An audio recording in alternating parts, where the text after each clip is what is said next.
Sean bienvenidos a este espacio donde los voy a llevar por un recorrido de misterios, curiosidades, datos interesantes y demás historias relevantes de absolutamente todos los campos de la vida humana. Mi nombre es Nico López y esto es ¿Lo sabías?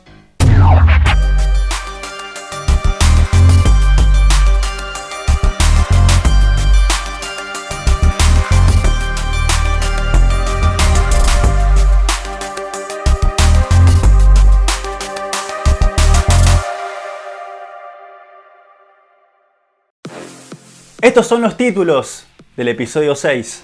El Área 51 es mundialmente conocido por las sospechas de actividad alienígena. Pero, ¿qué es realmente lo que hay en ese lugar? En la sección Conspiranoicos lo vas a descubrir. Singapur es uno de los países más ricos, desarrollados y seguros del mundo. Pero hasta hace no mucho era un lugar atrasado y lleno de corrupción. ¿Cuál fue la receta? ¿Qué costo tuvieron que pagar? ¿Cuáles son las increíbles prohibiciones que tienen? Entérate en la sección Insólito. Ronald McDonald es uno de los personajes más famosos de la historia, pero de un día para otro lo mandaron a jubilar y ya casi ni aparece. ¿A qué se debe? ¿En qué misterio te cuento el caso de la desaparición del payaso? ¡Prepárate! Ajustate el cinturón que ya empieza el episodio número 6 de... ¿Lo sabías?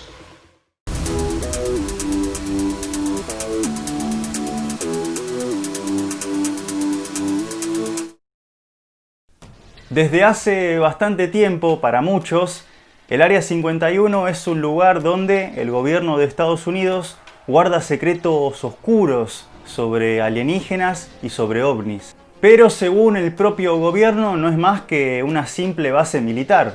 Entonces, ¿por qué tanta controversia? ¿Nos están escondiendo uno de los secretos más grandes de la historia? Vamos a ver. Oficialmente el Área 51 es una base de la Fuerza Aérea Estadounidense ubicada en el área de Groom Lake, en el estado de Nevada, y es literalmente una base que está en un desierto en medio de la nada. El pueblito más cercano al Área 51 está a 50 kilómetros. Al principio se lo quiso llamar Rancho Paraíso o Tierra de los Sueños porque era literalmente un lugar en medio de la nada donde ningún militar quería ir a trabajar. Entonces tenían que ponerle un nombre más o menos atractivo para que alguien quisiera ir. Pero después se lo empezó a llamar Área 51 porque es una dependencia de la Comisión de Energía Atómica, porque es un lugar donde se realizaban, o capaz se realizan, pruebas atómicas. Pero más allá de decir que es una instalación militar, nunca se especificó qué tipo de actividades se hacen ahí adentro. Entonces, ¿por qué querrían crear una base militar en medio de la nada? Resulta que el Área 51 fue creada a mediados de los años 50 y es un lugar donde se podrían realizar distintas investigaciones en cuanto al espionaje, en cuanto a armas de destrucción masiva y en cuanto a naves que podrían servir para espiar a la Unión Soviética. Y un lugar desértico favorece a que la misma Unión de Repúblicas Socialistas Soviéticas no se entere de lo que estaban haciendo los yanquis. Por ejemplo, se sabe que en este lugar, además de hacerse pruebas nucleares, se realizaron pruebas de aviones supersónicos que son muy difíciles de detectar porque vuelan a alturas muy elevadas, tales como el U-2, el Blackbird, el Oxcart y el F-117. Se dice que todos los que trabajan ahí trabajan con mucho secreto y restricción de información. Incluso hay historias que cuentan que durante la época de la Guerra Fría hay pilotos que no le podían contar a sus familias qué trabajo realizaban. Se iban a trabajar los tipos y le decían a sus esposas, a sus hijos, que se iban a arreglar televisores. Pero ¿por qué tanto misterio con este lugar? Desde los años 50 que la gente especula y trata de imaginarse qué tipo de actividades se hacen ahí adentro, pero nunca hubo una declaración oficial. Recién en el año 2013 la CIA salió a decir que el Área 51 efectivamente existe y que es una base militar secreta. Bueno, no tan secreta ahora. Pero con la tecnología de hoy en día vía satélite y las mismas imágenes que vemos en Google Earth, podemos constatar y ver desde arriba que este lugar existe. Por eso llegó un momento que la evidencia se hizo totalmente innegable y el gobierno estadounidense tuvo que desclasificar los archivos del Área 51. Hasta ahora lo que sabemos es que el Área 51 es un lugar que trabaja con tecnología ultra secreta, ultra avanzada y ultra restringida para todos los ciudadanos, focalizándose principalmente en las pruebas atómicas y en la aviación. Pero ¿cómo llegó a tener relación todo esto con los extraterrestres? Todo esto empezó en 1947, cuando un objeto desconocido cayó desde el cielo en las tierras de Roswell, lo que dio lugar al conocidísimo incidente de Roswell. Este es el evento ovni por excelencia, el más conocido de la historia y merece un capítulo aparte. Resulta que los vecinos de Roswell no tenían idea de lo que había caído del cielo y ellos sospechaban que era una nave con tecnología ultra avanzada para lo que era la época. Y a esto que está comprobado, algunos le agregaron mitos de que también se encontraron cuerpos alienígenas. Cuestión, la gente empezó a decir que las naves y los cuerpos hallados en Roswell fueron enviados al Área 51 para que sean analizados. Pasaron décadas de estos rumores y el gobierno nunca afirmó ni refutó nada, lo que siguió aumentando con el pasar de los años el misterio. Y a esto se le suma que en 1989 un tipo llamado Bob Lazar empezó a ventilar todas estas cosas que supuestamente pasaban en el Área 51 en todos los medios de comunicación. Este tipo, Bob Lazar, afirma haber trabajado entre 1988 y 1989 en una zona cercana al Área 51 como físico y asegura que en este lugar había naves extraterrestres y que se analizaban estas naves. Además, asegura haber visto fotos de autopsias alienígenas y alrededor de 9 platillos voladores guardados en los hangares del Área 51. De todas formas, por más que Bob Lazar sigue saliendo en los programas de televisión y sigue haciendo conferencias sobre estos asuntos, las universidades a las que él dice haber pertenecido dicen que no tienen registros de ningún Bob Lazar. Y a la vez él tampoco pudo mostrar ningún papel que constate que trabajó para el gobierno de Estados Unidos. De todas formas, Bob Lazar logró su cometido, que era agitar el avispero, y estas teorías que él esparcía, hay mucha gente que hasta el día de hoy las sigue creyendo. Más allá de estas historias, también hay numerosos testimonios de mucha gente que dice haber recorrido las inmediaciones al Área 51 y haber visto ovnis. Es más, la zona circundante al Área 51 es el lugar con más avistamientos ovni registrado en toda la historia. Pero a la vez esto puede tener una explicación muy fácil y a la vez lógica. Porque si volvemos a la definición de ovni, objeto volador no identificado, esto se puede corresponder tranquilamente a los aviones ultra secretos que se prueban en esta zona. Estos aviones suelen tener formas inusuales y a la vez se mueven a velocidades supersónicas, con lo cual pueden desaparecer en un instante. Pero esto no significa que vengan de otro planeta. Por eso lo más probable es que la gente que dice haber visto ovnis no esté mintiendo, pero que se traten de los aviones militares de Estados Unidos. Entonces, recapitulando, todos estos avistamientos, más el hermetismo del gobierno, más las teorías conspirativas que se ventilaron a lo largo de la historia, convirtieron al Área 51 en la meca de los extraterrestres. Pero a los que les vino de maravilla todas estas teorías conspirativas es a los pueblitos cercanos al Área 51, porque pasaron de ser lugares en medio de la nada a ser lugares turísticos. Por ejemplo, en el pueblito de Rachel, que es el más cercano al Área 51, se organizó la Alienstock, que vendría a ser una versión alienígena de Woodstock. Y para la suerte de los que fueron, a nadie se le ocurrió entrar al Área 51. Se sabe que es un lugar completamente restringido y está terminantemente prohibido poner una uña del pie en este lugar. Está monitoreado por militares, patrullas y hasta sensores de movimiento. Y además, si alguien quiere meterse por la fuerza al Área 51, los militares tienen permitido hacer un tiro letal. Más allá de todo esto, todas las señales apuntan de que el Área 51 es otro mito derrumbado.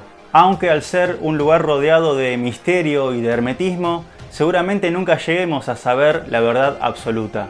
¿Y vos? ¿Qué pensás que hay en el Área 51?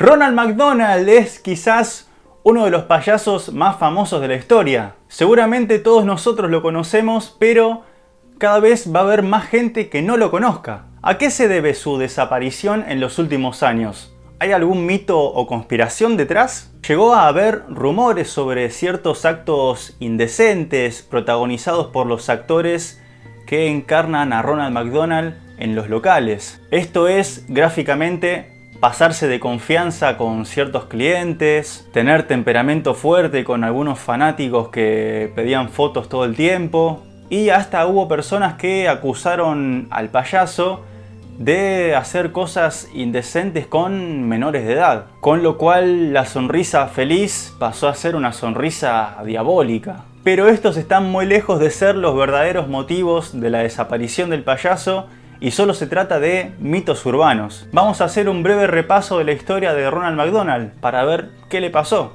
Ronald es la mascota oficial de McDonald's. Es un payaso feliz que tiene poderes mágicos y está vestido con los colores de la empresa. Fue creado en 1963, 8 años después de que abriera el primer McDonald's en Estados Unidos. En ese momento la figura de los payasos tenían mucho éxito entre los chicos, por lo cual era el nexo para atraer a las familias de los chicos con numerosas publicidades. Por esto en los 70 se creó un mundo alrededor de Ronald y un montón de merchandising que lo posicionaron como un personaje reconocidísimo a nivel mundial. Según varias encuestas donde a muchos chicos se le mostraban fotos de personajes conocidos, Ronald McDonald fue el segundo personaje más reconocido por ellos, estando solamente detrás de Papá Noel. La empresa también cuenta con una selecta lista de actores que tienen el derecho de interpretar al payaso en apariciones públicas, en actos,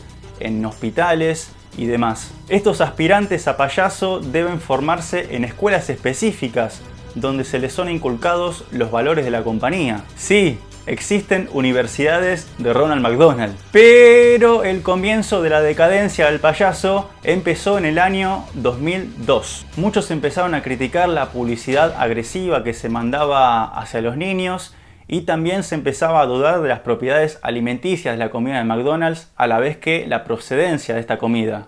Por esto, en 2003 se dio el primer gran cambio de imagen en la compañía y Ronald McDonald pasó de ser mascota a ser embajador de la felicidad y de la diversión. Se empezó a ver a Ronald McDonald en distintas publicidades haciendo deporte, comiendo frutas, demás alimentos y cosas saludables. Y a su vez los actores que interpretaran a Ronald tenían que parecer literalmente atletas. Ante las acusaciones que recibía McDonald's en aquellas épocas de vender comida chatarra y en mal estado, sacaron a Ronald del lugar de accesorio y lo convirtieron en la imagen y la voz de la empresa. Y esto lo hicieron, valga la redundancia, para limpiar la imagen empresarial y hacerlo ver como un personaje amigable y saludable. Pero a pesar de todo este cambio comunicacional, la popularidad de Ronald fue cayendo cada vez más y más, con lo cual a medida que pasaban los años, el pobre de Ronald pasó de ser un nexo para atraer público a convertirse literalmente en un lastre para la empresa.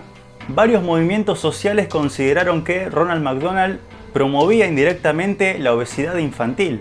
Por esto, más de 500 organizaciones y médicos estadounidenses firmaron una petición a la empresa McDonald's para que retiren a Ronald.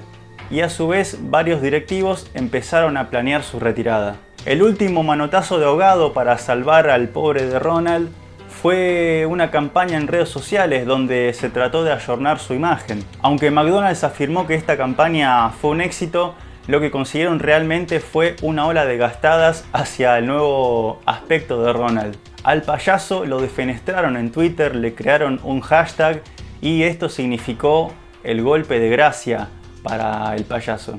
Las críticas que se empezaron a dar al modelo de negocios de McDonald's en los años 2000 y a la comida que allí se vende hicieron que Ronald McDonald tuviera que pagar los platos rotos, porque todo esto devino en un cambio de imagen en la empresa. McDonald's ya no es el lugar colorido e infantil que era antes, sino que ahora se asemeja cada vez más a un restaurante o a un café cualquiera.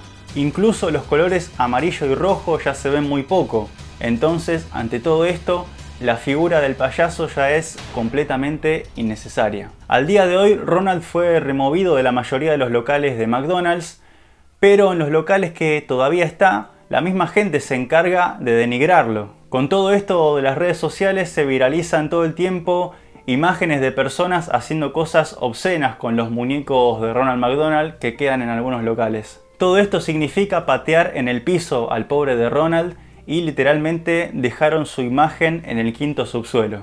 En realidad, el hecho de ser un payaso real y con poderes mágicos no lo ayudó desde el momento que se empezaron a popularizar las historias de It el payaso, con lo cual los payasos pasaron de ser figuras alegres a figuras demoníacas. Y como si todo esto fuera poco, hace no mucho se popularizaron en Estados Unidos diversos ataques de payasos. Personas salían a la calle disfrazados de payasos y molestaban, agredían a la gente y hasta incluso se vieron payasos armados. Con lo cual los directivos de McDonald's decidieron retirar definitivamente a Ronald para no contribuir con esta psicosis. Y así es como el tiempo y varios factores externos e internos pueden contribuir a dañar la imagen de una figura pública.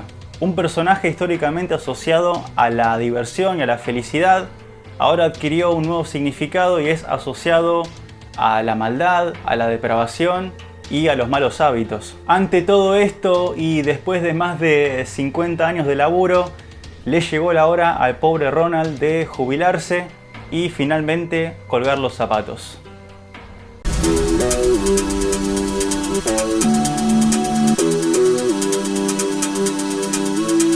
Singapur es conocido por ser un país con gran poder adquisitivo, gran nivel de vida, educación, incluso más que algunos de los países más importantes de Europa. Pero hasta hace no mucho era considerado un país violento, corrupto y atrasado.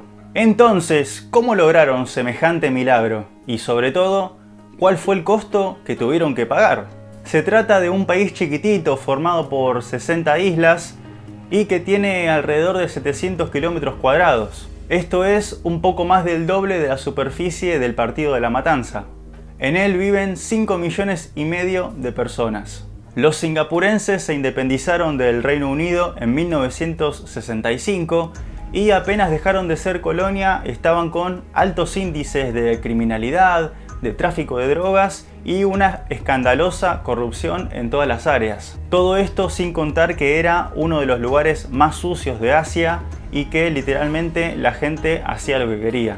Ni el más optimista imaginaba un futuro esperanzador para los jóvenes de Singapur. Fue entonces cuando, a finales de los 60 y principios de los 70, el primer ministro Lee Kuan Yew decidió enfrentar este problema sin contemplaciones. Lo primero que hizo fue reunir a sus ministros y les dijo: si de verdad queremos derrotar a la corrupción, debemos estar listos para enviar a la cárcel, si es necesario, a nuestras propias familias. A partir de esto, la primera decisión que se tomó fue endurecer las penas para los culpables de corrupción. Entre estas penas, cadena perpetua y hasta pena de muerte para quienes se quedaban con dinero de planes de educación, de salud, de asistencia social y de jubilados. Y en este sentido, la justicia de Singapur fue la primera en colaborar con el gobierno. Con todo esto empezaron a caer una por una todas las instituciones que estaban corrompidas. Ministros, militares, jueces, policías, funcionarios. Muchos fueron mandados a la horca o a la cárcel por mucho tiempo. Y lo mismo pasó con empresarios o particulares que incurrían en los mismos delitos. De esta forma se depuró de raíz a las fuerzas de seguridad y a los sistemas judicial y político. Otra de las medidas fue desmantelar la burocracia administrativa, con reglas más claras y sencillas para contratar con el Estado. Todo esto porque se descubrió que las leyes anteriores favorecían los sobornos y los sobreprecios para algunos contratistas y proveedores que tenían chanchullos con los funcionarios. Y a partir de esto, según el Banco Mundial, Singapur es el país con menos trabas administrativas y burocráticas. También se ordenó que los empleados públicos tienen que rotarse en sus puestos. Esto es para que no se adueñen de sus posiciones y no hagan el trabajo ineficiente. Además, esta política anti-ñoqui, si se quiere, Permite al Estado revisar las cuentas tanto en el país como en el extranjero de todos los empleados del Estado. Pero no solo esto, sino también que el gobierno logró cambiar la mentalidad de la población mediante la educación.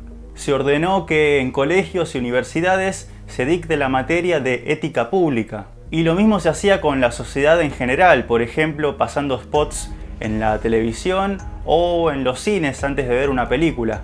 Fondos que antes estaban siendo desviados y derrochados, ahora fueron invertidos en educación. Esto llevó a que actualmente la Universidad Nacional de Singapur se encuentre en el puesto número 50 en el ranking de universidades a nivel mundial, cuando antes se codeaba con los puestos más lejanos. Para que se den una idea, la Universidad de Buenos Aires está en el puesto 378. Por estas medidas, hoy Singapur tiene profesionales altamente calificados y todas las empresas quieren invertir en este lugar por su seguridad y por su productividad. Es un sistema ultracapitalista, pero que atiende necesidades sociales y distribuye fondos con total eficiencia. Pero no solo esto, sino también que antes era un lugar violento y ahora es una de las ciudades más seguras para vivir. Uno de los motivos de esto es la severidad de las sanciones, no solo económicas, sino también físicas, ya que torturas como por ejemplo los latigazos son totalmente legales en Singapur. Otra de las polémicas es que existe una ley de seguridad interna que permite encerrar a personas sin un juicio previo, por lo cual al mínimo indicio de representar algún tipo de amenaza para la sociedad te pueden mandar adentro sin ningún tipo de prueba excluyente. Por este motivo, muchos organismos de derechos humanos como Amnistía Internacional critican este accionar de Singapur, tildándolo como una dictadura y autoritarismo encubiertos. Y otro de los motivos por los cuales casi no hay crímenes es que la gran mayoría de las personas tiene un buen pasar económico y no arriesgarían su bienestar ni su presente por cometer algún tipo de delito. A todas estas sanciones ejemplares se les suma hacer públicos estos castigos para que toda la sociedad vea lo que les puede pasar si quebrantan las leyes. Por ejemplo, se hicieron públicas ejecuciones y se transmiten juicios por televisión. También en cuanto a los delitos sexuales, muestran las caras y los nombres de los violadores en absolutamente todos los medios y los ponen a hacer trabajos forzados para que la sociedad no los mantenga con sus impuestos.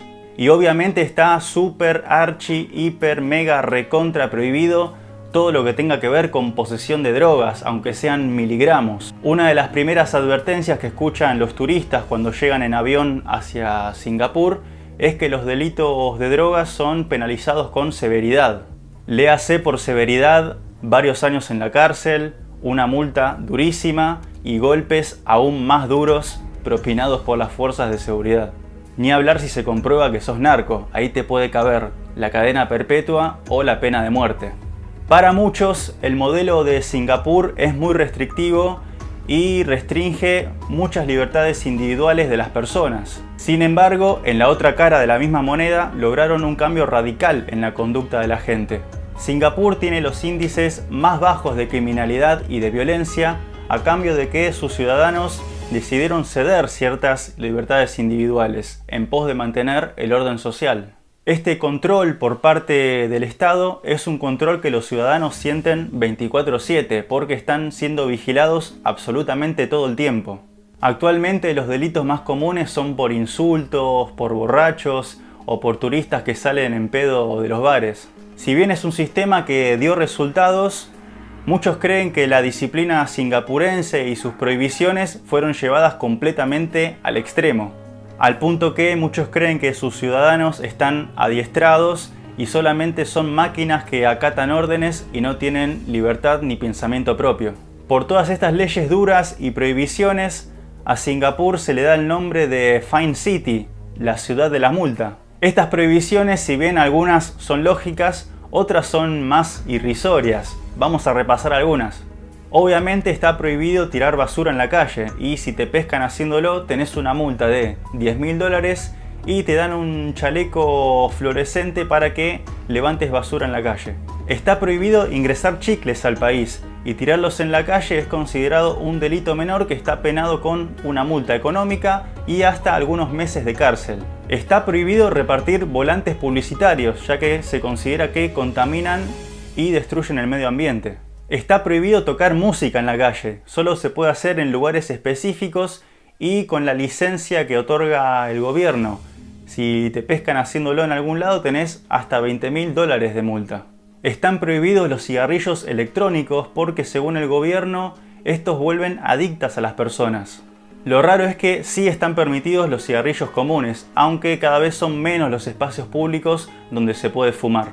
Están totalmente prohibidos los grafitis y se consideran actos vandálicos graves, por lo cual te puede valer una multa de $2.000 y hasta meses en la cárcel y algunos azotes también. Está prohibido darle de comer a las palomas porque, como bien sabemos, pueden convertirse en una plaga y propagar enfermedades.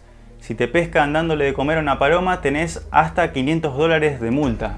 Están prohibidos los fuegos artificiales y si te prendes uno tenés hasta $10.000 de multa. La pirotecnia solamente se tira en ocasiones especiales y lo hacen profesionales autorizados por el gobierno. Está prohibido comer y beber en el subte, con lo cual si te estás muriendo de hambre o tenés una sed terrible no podés hacer nada y si lo haces tenés $500 de multa. Está prohibido cruzar la calle por donde no se debe, por lo cual si vas por otro lado que no sea la senda peatonal tenés hasta $500 de multa y si sos reincidente te pueden meter en la cárcel. Está prohibido no tirar el botón en un inodoro público.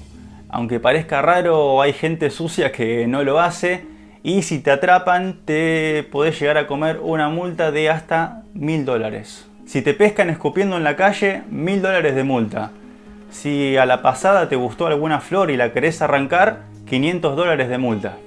Una disposición muy polémica es la prohibición de la homosexualidad. Si bien Singapur es un país multicultural, su sociedad es muy conservadora, por lo cual las relaciones sexuales entre personas del mismo sexo están tipificadas con hasta 2 años de cárcel. Con el correr de los años, esta ley se hace cumplir cada vez menos, aunque tampoco hubo una modificación del Código Penal. Esto justamente se condice con la restricción de libertades individuales de las cuales hablaba anteriormente. Actualmente Singapur fortalece su seguridad y orden social estando a la vanguardia del uso de la tecnología. Existe una red de fibra óptica a lo largo y a lo ancho del país que permitió instalar infinidad de sensores, monitores, drones que permiten controlar absolutamente todos los días el tráfico, la contaminación y a las personas. Todo este desarrollo urbano e industrial hace pensar en grandes daños al medio ambiente, pero a diferencia de otras grandes ciudades asiáticas como Hong Kong o Beijing, Singapur es un país sustentable que combina tecnología con naturaleza. Esto radica en la fuerte conciencia ambiental de la población. Todos los días cientos de voluntarios recorren las calles para levantar basura y literalmente buscar la perfección porque limpian sobre lo limpio. Incluso los trabajadores de limpieza, si ven que alguien ensucia las calles, tienen la potestad de detenerlo y ponerlo a trabajar, algo que dista mucho de lo que pasa en nuestro país. Entonces, después de analizar el caso Singapur, personalmente me deja algunas conclusiones, algunas positivas, otras negativas y también algunas dudas. En lo positivo destaco que, lejos de un futuro distópico donde la urbanización y la industria capitalista destruyen el mundo, el caso de Singapur nos demuestra que es posible un capitalismo eficiente y sustentable, a la vez que una sociedad sin drogas, sin corrupción y sin inseguridad. El aspecto negativo son los costos que deben pagar los singapurenses en cuanto a cesión de libertades individuales y cierta vulneración de derechos humanos. Entonces, la duda radica en dónde trazar el límite entre orden social y permitir libertades individuales. ¿Es posible un equilibrio entre estas dos cosas? Sabemos que el ser humano, al ser egoísta por naturaleza, siempre va a llegar a un punto que sus libertades hagan daño a otras personas. Pero también un excesivo control del Estado sobre estas libertades te convierten en un autómata, en un robot. Y el hecho de vivir toda tu vida amenazado por el rigor del Estado tiene algunos rasgos dictatoriales. Sabiendo que encontrar el equilibrio justo es muy difícil, casi imposible. ¿Vos qué preferís? ¿Vivir en una sociedad donde tenés que ceder varias libertades individuales para mantener el orden? ¿O en una sociedad donde prevalezcan las libertades individuales pero que favorecen el desorden y la corrupción. Y llegamos al final del episodio 6. Si les gustó, pónganle like, comenten, compartan, mencionen en YouTube, suscríbanse, todo es de muchísima ayuda. Además, no se olviden de decirme qué temas quieren para futuras investigaciones y si aprendieron algo en esta edición. Recuerden que hay programa todos los fines de semana y los espero acá. Un lugar donde lo que sabías lo vas a recordar y lo que no sabías ahora lo vas a saber. ¡Chao!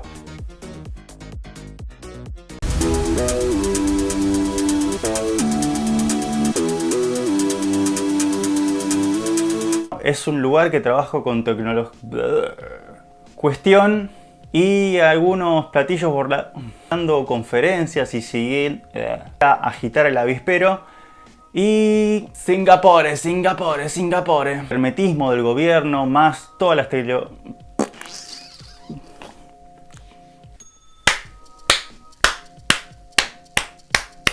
Let's go to the beach. De tráfico de drogas. Otra de las medidas fue desmantelar propinados por la fuerza y un montón de merchandising.